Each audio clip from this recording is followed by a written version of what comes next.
அண்ணே மாம்பழம் எங்கனே பழுக்க வச்சீங்க, எப்படின்னே பழுக்க வச்சீங்க, அதுக்கு போட்டிருக்கார். அந்த மாம்பழத்தை பார்க்கறது கஸ்டமருக்கு தெரியும், எனக்கு அந்த மாம்பழம் வேண்டாம், கார்பைடு போட்டிருக்காங்க, இது வந்து புகை போட்டு பழுக்க வைக்கல, கெமிக்கல் போட்டு பழுக்க வச்சிருக்காங்க. 2 கஸ்டமர் ரிஜெக்ட் பண்ண, 3வது கஸ்டமர் ரிஜெக்ட் பண்ண அந்த கடைக்காரங்க அந்த மாதிரி மாம்பழத்தை வாங்க மாட்டாங்க.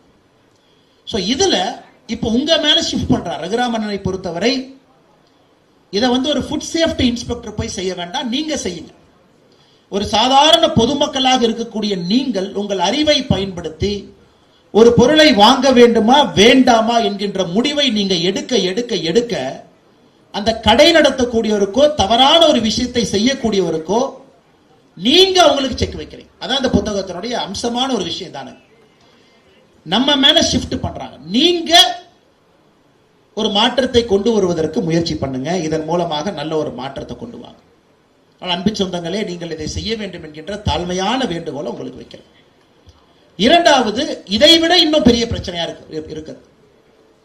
இந்தியாவை பொறுத்தவரை இன்டெலெக்சுவல் ப்ராப்பர்ட்டி நாம் ஒரு வீக் கண்ட்ரி அப்படின்னு சொல்லுவாங்க. நிறைய மேலை நாட்டு கம்பெனி இந்தியாக்குள்ள வர பயப்படுறதே, சார் ஏதாச்சும் ட்ரேட் ஃபேர்ல ஒரு பொருளை வச்சா அந்த பொருள் அப்படியே பார்த்துட்டு லேத்துல அதே மாதிரி செஞ்சு நீங்க வித்துறீங்க சார், எப்படி சார் நாங்க போட்ட காசு எடுக்கிறது, எங்களுக்கு ஐபி ரைட்ஸே இல்லை, இன்டெலெக்சுவல் ப்ராப்பர்ட்டி ரைட்ஸே இல்லை. எனக்கு இந்தியா கடந்த 10 ஆண்டுகள்ல இன்டெலெக்சுவல் ப்ராப்பர்ட்டி ஐபிக்கு அதிக முக்கியத்துவம் கொடுக்கக்கூடிய நாடாக நாம் மாற ஆரம்பித்திருக்கின்றோம். அப்பதான் வெளிநாட்டில் இருக்கக்கூடிய நிறுவனங்கள் உள்ள தைரியமா வர்றாங்க. ஒரு சைனாவை போல அப்படியே நம்ம காப்பி அடிச்சு பொருளை விற்க வேண்டும் என்று நினைக்கவில்லை. இந்த நான் கொடுக்கக்கூடிய தரவை பாருங்க, இது ரொம்ப ஆச்சரியமான தரவு.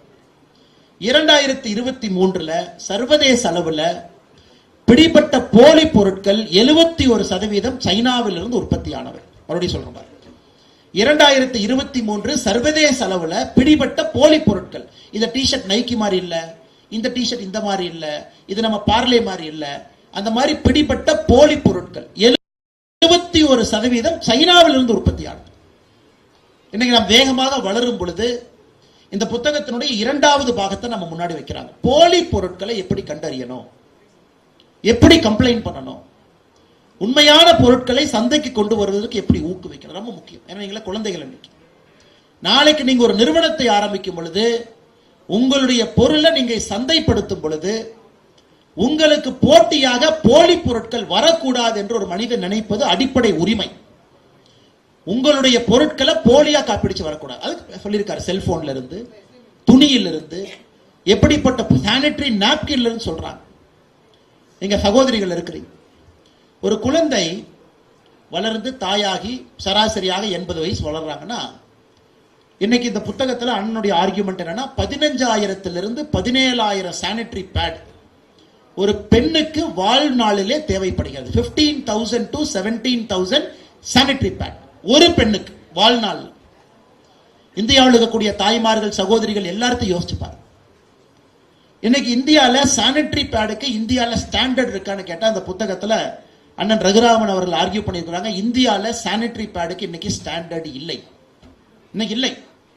என்ன குவாலிட்டி கிடையாது, என்ன பொருள் யூஸ் பண்ணணும் குவாலிட்டி இல்லை, ஸ்டாண்டர்ட் இல்லை, ஸ்டாண்டர்டைசேஷன் நம்ம பண்ணல. அப்படி இருக்கும் பொழுது அதிகப்படியான போலி பொருட்கள் அதுல தாங்க வருது. ஒரு மேலை நாட்டினுடைய கவரை பேக்கேஜை போட்டு உள்ள இருக்கக்கூடிய பொருளை போலி பொருளா வச்சு வைக்கிறாங்க. நீங்க யோசிச்சு பாருங்க, 17,000 எத்தனை பெண்கள், எவ்வளவு போலி பொருட்கள் வர முடியும்? இதையும் நீங்க கண்டுபிடிக்கணும். இது எல்லாம் கூட நம்ம நாகரிகளாக இருக்கக்கூடிய நாம், இந்த நாட்டினுடைய குடிமகனாக இருக்கக்கூடிய நாம் இதை செய்தால் மட்டும்தான் இந்தியா அடுத்த லெவலுக்கு போக முடியும். சார், இது நல்லா நீங்க புரிஞ்சுக்கணும், அடுத்த லெவலுக்கு போக முடியும். இல்லை என்றால் நம்ம ஒரு உயர்ந்த நாடாக வளர்ந்த நாடாக மாறுவதற்கு வாய்ப்பே இல்லை. இன்னைக்கு $4 டிரில்லியன் பொருளாதாரத்தில் இருக்கும், $4 டிரில்லியன். உலகத்தினுடைய மொத்த பொருளாதாரத்தில் பார்த்தீங்கன்னா நாம் ஒரு 3.5% இருக்கும், 3.5%. உலகத்தினுடைய மொத்த பொருளாதாரத்தில் 3% தாங்க இந்தியா. அமெரிக்கா 34 டிரில்லியன் இருக்கான், சைனா 17 டிரில்லியன்ல இருக்கான், நம்ம 4 டிரில்லியன், 3.9 டிரில்லியன். இன்னைக்கு நம்முடைய பிரதமர் சொல்றாங்க நீங்க 55 டிரில்லியன் வரணும். எப்பங்க? 2047. 2047 முடியும் பொழுது, சுதந்திரம் கிடைத்த 100 ஆண்டுகள் முடிந்திருக்கும் பொழுது 55 டிரில்லியன் நாம் வர வேண்டும் என்றால் இன்னைக்கு நாம எவ்வளவு இருக்கிறோமோ இதை விட 13 மடங்கு வளர்ந்திருக்க வேண்டும். யோசிச்சு பாருங்க, 75 வருஷமா எவ்வளவு வளர்ந்தோமோ அடுத்த 23 வருஷத்துல 13 மடங்கு வளரும். இதுவரை உலகத்துல எந்த நாடும் செய்தது கிடையாது, யாரும் செஞ்சதில்லை. அப்ப ஒரு வருடத்திற்கும் இன்னொரு வருடத்திற்கும் பாத்தீங்கன்னா compounded annual growth rate CAGR 14% வளர்ந்தா மட்டும்தான் 13 மடங்கு நாம் 23 ஆண்டுகள்ல வளரும். உலகத்துல பெரிய வளர்ச்சி சைனா 20 ஆண்டுகள் 8% தொடர்ந்து வளர்ந்தாங்க. 20 years they grew 8.5% average. நாம இன்னைக்கு 13% 23 years grow ஆகணும். யோசிச்சு பாருங்க.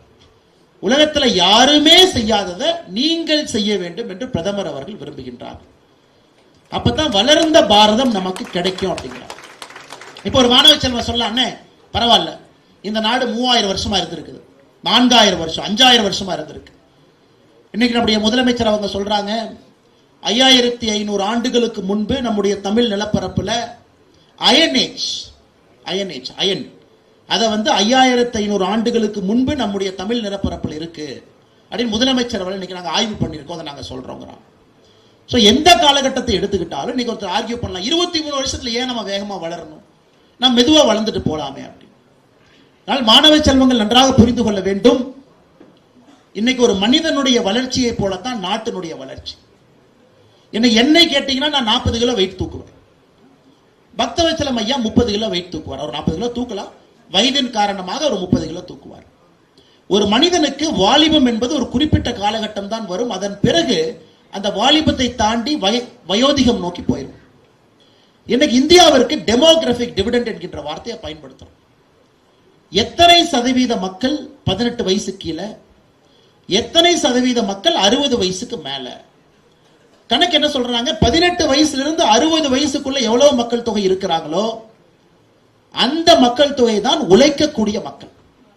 ஏன்னா அவங்க 18 வயசு கீழே இருக்கிற குழந்தைங்களை பார்த்துக்கணும், 60 வயசுக்கு மேல இருக்கிற பெரியவங்களை பார்த்து அவங்களுக்கு பென்ஷன் கொடுக்கணும், இவங்களை கேர் பண்ணணும், கேர் டேக்கிங் பண்ணணும்.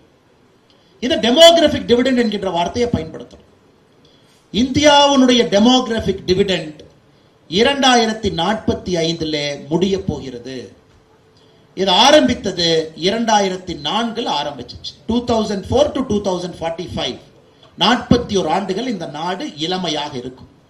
அப்ப 2045 அப்புறம் என்ன ஆகுங்க?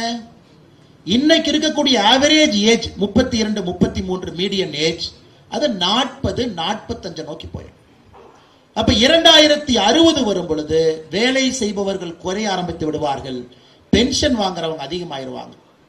அதனாலதான் திரும்ப திரும்ப நாம சொல்றோம் மாணவ செல்வங்களுக்கு, இந்த காலகட்டத்தை விட்டுவிட்டால் திரும்ப இதே காலகட்டம் கிடைப்பதற்கு பல நூறு ஆண்டுகள் நாம் காத்திருக்க வேண்டும். ஜப்பான் உதாரணமா எடுத்துக்கணும். 1996 ஒரு வளர்ந்த நாடாக இருந்த ஜப்பான் $5 trillion பொருளாதாரம், $5.3 trillion பொருளாதாரம். இன்னைக்கு ஜப்பான் ஒரு வளர்ந்த நாடு. இன்னைக்கு ஜப்பான் பாத்தீங்கன்னா $4.3 trillion. அப்படி என்றால் ஒரு வளர்ந்த நாடு 1996 இருந்து 2024 28 ஆண்டுகள்ல $1 trillion அந்த நாட்டினுடைய பொருளாதாரத்தை அது இழந்திருக்கிறது. எவ்வளவு ஆச்சரியம் பாருங்க. $5.3 trillion இருந்து 4.3. என்ன ஒரே காரணம்? வயது குறைந்தவர்கள் கம்மியாகவும் வயதானவர்கள் அதிகமாகவும் ஆக ஆக அந்த நாட்டினுடைய பொருளாதாரம் மந்தத்தை நோக்கி செல்ல செல்ல அந்த நாட்டினுடைய பொருளாதாரம் கீழே வர ஆரம்பிச்சிருச்சு.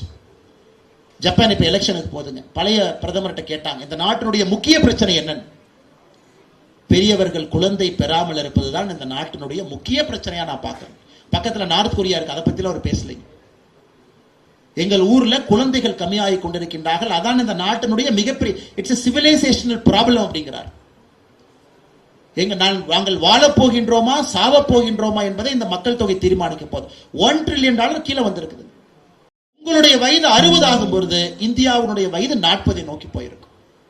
அதனால் மேடையில் இருப்பவர்கள், மேடைக்கு முன்னிருக்கையில் இருப்பவர்கள் யாருக்கும் கிடைக்காத ஒரு அரிய வாய்ப்பு இந்த மாணவ செல்வங்களுக்கு கிடைச்சிருக்கு. நீங்களும் இளமை, நாடும் இளமை.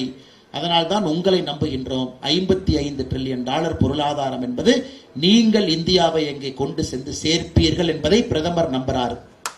நல்லா நீங்க புரிஞ்சு. ஆனால் மேடையில் மைக் இருக்கு, மோட்டிவேஷன் பேசுறோம் பேசலீங்க ஐயா. அதை நீங்கள் அடையவில்லை என்றால் நம்முடைய நாடு அடைய முடியாது, வாய்ப்பே கிடையாது.